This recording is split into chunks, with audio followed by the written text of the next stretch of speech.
चलिए समझते हैं माघ गुप्त नवरात्रि 2026 के रहस्य को। ये एक छिपी हुई पूजा है। ज्यादातर लोग 2 नवरात्रि के बारे में जानते हैं, पर असल में एक साल में कितनी होती हैं?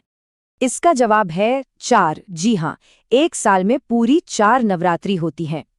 इनमें 2 तो हैं प्रकट, चैत्र और शारदीय, और 2 हैं गुप्त, माघ और आषाढ़। तो सवाल ये है कि किसी नवरात्रि को गुप्त आखिर क्यों कहते हैं? देखिए, प्रकट नवरात्रि में सबके साथ उत्सव होता है। गुप्त नवरात्रि में गोपनीय साधना होती है। मान्यता है कि इस साधना को जितना गुप्त रखें, फल उतनी ही जल्दी मिलता है। तो चलिए अब 2026 की माघ गुप्त नवरात्रि की तारीखें देख लेते हैं। साल 2026 में ये 19 जनवरी को घट स्थापना से शुरू होगी और 27 जनवरी को खत्म होगी।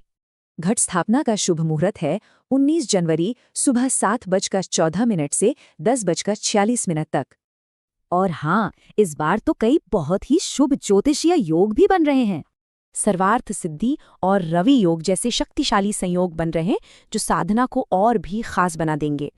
इन योगों में की गई साधना और पूजा का फल कई गुना बढ़ जाता है, ऐसा मानते हैं। अब पूजा की बात करें तो ये 10 महाविद्याओं यानी देवी के 10 शक्तिशाली रूपों पर केंद्रित है।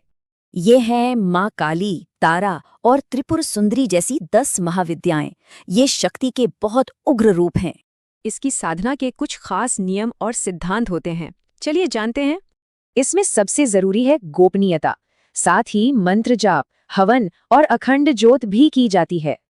तो ये समय बाहरी उत्सव का नहीं, बल्कि गहरी भक्ति और आत्मचिंतन का होता है।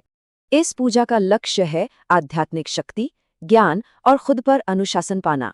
ये एक दिलचस्प सवाल छोड़ जाता है, क्या पूरी तरह से गुप्त रखी गई भक्ति उस अनुभव को बदल देती है?